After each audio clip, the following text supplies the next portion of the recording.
our customers to eat local.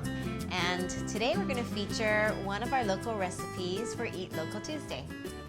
In this video, we're going to show you how to make sauteed mushrooms. So it's a very good base recipe, but for the recipe, we're going to be using Hamakua mushrooms.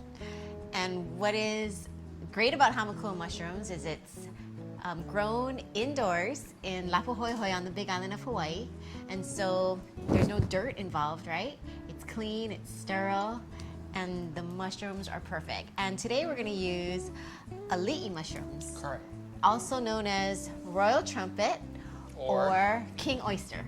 Perfect. And it's a very fleshy mushroom. Tell us about it. These mushrooms, they're really nice, they're fleshy, they have a great flavor.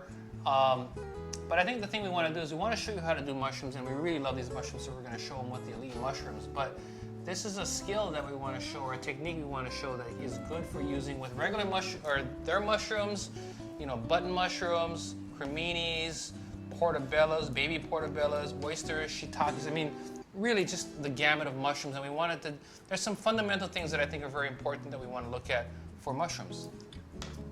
And this is a really fleshy mushroom, like you mentioned. It's a good meat substitute. Yep. And you can use everything, right? All parts of the mushroom? You can use you technically can use all the parts of the mushrooms, but I still suggest when you're doing these, go through them, and if you feel any pieces that are really kind of woody or like really hard, then I would take them out. Like this piece to me is a little firm, so I'm gonna take that out, okay? Okay. Now when I'm doing mushrooms, like Cheryl said, these mushrooms, and actually a lot of mushrooms these days are grown in very clean, sterile environments. And when you're sauteing mushrooms, moisture is the enemy. So I personally don't, when I'm doing mushrooms, I don't wash the mushrooms, because once I wash them, these are a sponge. They're gonna soak up all that moisture, and then when I try to get color on them, not gonna happen, okay? So these, again, she said they grow in sterile environments, so we're gonna keep these like this. Now, if you're doing some of the mushrooms, sometimes you'll see little pieces, some of the sterile compost on there. I'll just brush them off with a brush or something like that, okay? So we have our mushrooms here, and then we have a bunch of other ingredients, and I'm gonna walk you through the process. I'm actually gonna show Cheryl how to do the mushrooms, and in doing so, you'll see how it's done. So we have a pan here, and the pan I've been heating up. It's screaming, well, it's gonna be screaming hot shortly. Go ahead and grab the handle so it's towards you. And now I'm gonna crank the heat up to high. When you're doing mushrooms, you wanna start with a very hot pan, and then you wanna make sure the pan is very hot, because you're fighting against caramelizing the mushroom or letting the moisture start to come out, and then it starts to simmer in the sweat in the pan, and you don't have the color you're looking for, okay? So we've been heating this pan, it's nice and hot, and we're gonna put some extra virgin olive oil. Some people say you shouldn't saute with extra virgin olive oil. There's some chefs that I know that like to saute with extra virgin olive oil. In this case, I'm going to. You can make the decision how you want to do this at home, okay? So I'm gonna put just a little bit in here to just coat the bottom of the pan, and you'll start to see it smoke a little bit, okay? You're using oil and butter. I will be finishing with butter. So just sauteing right now I'm with the starting oil. with the oil, and what I'm gonna look for when you look at your pan is you want it to start to ripple. When you see the ripples, that means it's getting very hot, and almost when you start to see like tiny wisps of smoke, that means this thing is ready to go. And so you see it's rippling?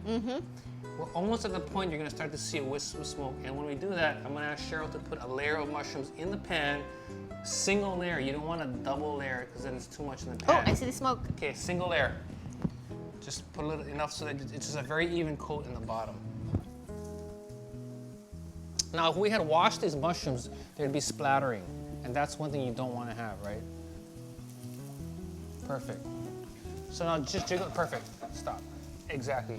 So what we did was we put them in a very hot pan, and we just laid them in there, and she just jiggled it real quickly to make sure that the mushrooms are evenly let out. And now we're not doing anything. The thing that people do all the time is they go like this, and it doesn't give the pan a chance to do its work, which is brown the mushrooms. So we're gonna let them just sit right here, just gently, and we're gonna allow it to brown. What do you smell? Do you smell nuttiness? Oh, nutty.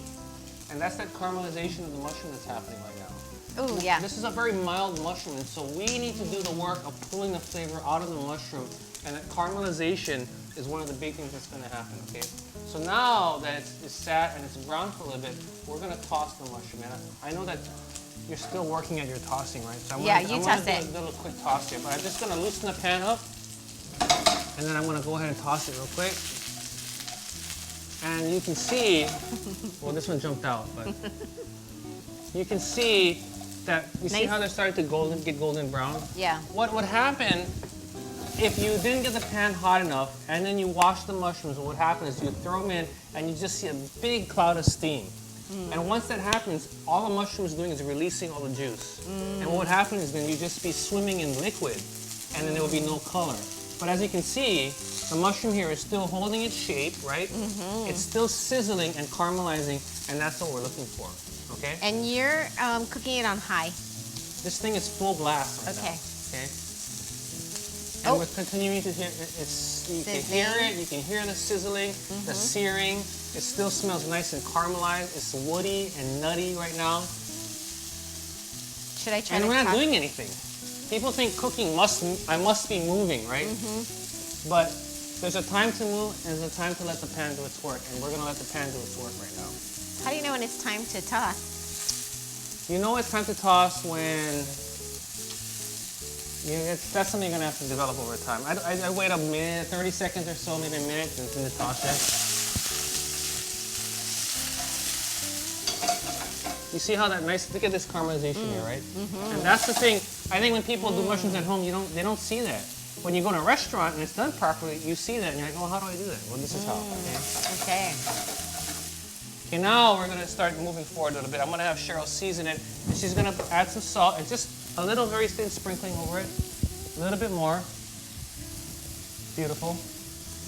Now we're gonna add some pepper. Sprinkle, sprinkle. A little bit more. And now what we're gonna do, this is when we start adding more. I think some of you, when you cook at home, maybe you put the garlic in to start. You start with the garlic and you add the mushrooms. But see how hot the pan is? If I put the garlic in the beginning, A burn. it would totally burn. So the garlic is gonna go in right before I deglaze. And in this case, we're gonna deglaze with Sauvignon Blanc because it's a clean, crisp wine. But you know, if you have at home, Nolly Pratt, which is dry vermouth, works great. I like to use Madeira sometimes. I use Marsala sometimes, so that gives us more flavor buildup. Okay. What about chicken broth? If you don't want to use alcohol, you can do what Cheryl said. You can deglaze with chicken broth or even water. It's just that I don't use water typically because I want to build flavor, yeah. Okay, so now we're going to get to the deglaze point. The mushrooms are looking good. I have my wine here, and I'm going to have her now throw the garlic in. And she just wants to get it in to get the oils kind of warmed up and start to come out. Throw all of it in there, and then move the pan around. If I put chicken broth in it, do I have to reduce the salt? Depends on the broth. I try to work with low sodium or no sodium broth. Yeah. Okay. So now, can you smell the garlic? It The smells oils good. are coming out. I don't want the garlic to burn. So I'm just trying to get it to cook and get the flavor and the oils to come out. Okay, now we're gonna add the wine. And I'm gonna do this because I want you to see how it goes. But I put my thumb, if I'm gonna use a bottle like this. And by the way, when you're using wine, you wanna use something that you would drink. If you won't So you can drink it after. Yes, you can drink it after. So you can drink it while you're doing it. No, honestly, if you don't want to cook with something you wouldn't drink because you're going to eat this. And if you wouldn't drink it, then why would you eat it? Right? So now I'm going to add a little bit of wine, a splash, and that's to kind of add some flavor and get all the whatever's in the pan to glaze release it. and get into flavor. Yeah.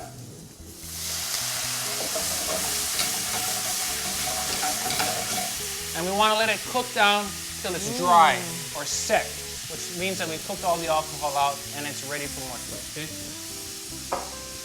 Now I also have some herbs we'll throw in now. I have parsley, so throw some parsley in there. Not all of it, just, you know, a little more. For flavor and freshness, beautiful. And then we're gonna add some fresh thyme. You could add tarragon or thyme. The way you do this is just pull the sprigs right and throw them inside there. So I have one for you. Here's a nice one.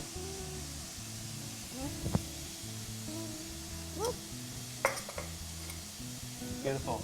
And now that it's done, we're gonna finish. So all the liquid is gone. All the liquid is gone. Now we Garlic finish. is not burned. Garlic is not burned.